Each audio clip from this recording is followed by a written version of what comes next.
ஏ மற்றும் பி ஒரு வேலையை 10 நாட்களிலும் பி மற்றும் சி அதே வேலையை 15 நாட்களிலும் சி மற்றும் ஏ அதே வேலையை 18 நாட்களிலும் முடிப்பர் எனில் பி தனியே அவ்வேலையை எவ்வளவு நாட்களில் முடிப்பார்னு கேட்டிருக்காங்க. ஏவும் பியும் சேர்ந்து எத்தனை நாட்களில் முடிப்பாங்க? 10 நாட்கள்ல. பியும் சியும் சேர்ந்து அதே வேலையை 15 நாட்களில் முடிப்பர். சியும் ஏவும் சேர்ந்து அதே வேலையை 18 நாட்களில் முடிப்பாங்களா? இப்போ இந்த 3 நமக்கு நாம எல்சிஎம் கண்டுபிடிக்கும். இது 3த்துக்கும் எல்சிஎம் கண்டுபிடிச்சா என்ன வரும்? 90 வரும். இப்போ 90 divided by 10 9. இது வந்து A plus B யோட ஒரு நாள் வேலை. B plus C யோட ஒரு நாள் வேலை வந்து 90 divided by 15 6 வருமா?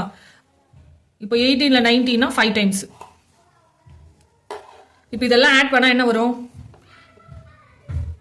இதெல்லாம் ஆட் பண்ணா 2A plus 2B plus 2C வரும். அப்போ 2 காமனா வெளில எடுத்துட்டோம்னா 2 into A plus B plus C.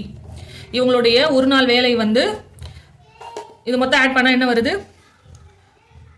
20.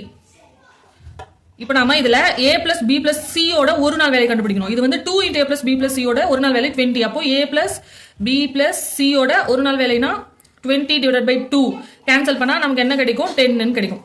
இதுதான் A plus B plus C யோட ஒரு நாள் வேலை. இப்போ என்ன கேட்டிருக்காங்க? B தனியே வேலையை எவ்வளவு நாட்களில் முடிப்பார்னு கேட்டிருக்காங்க.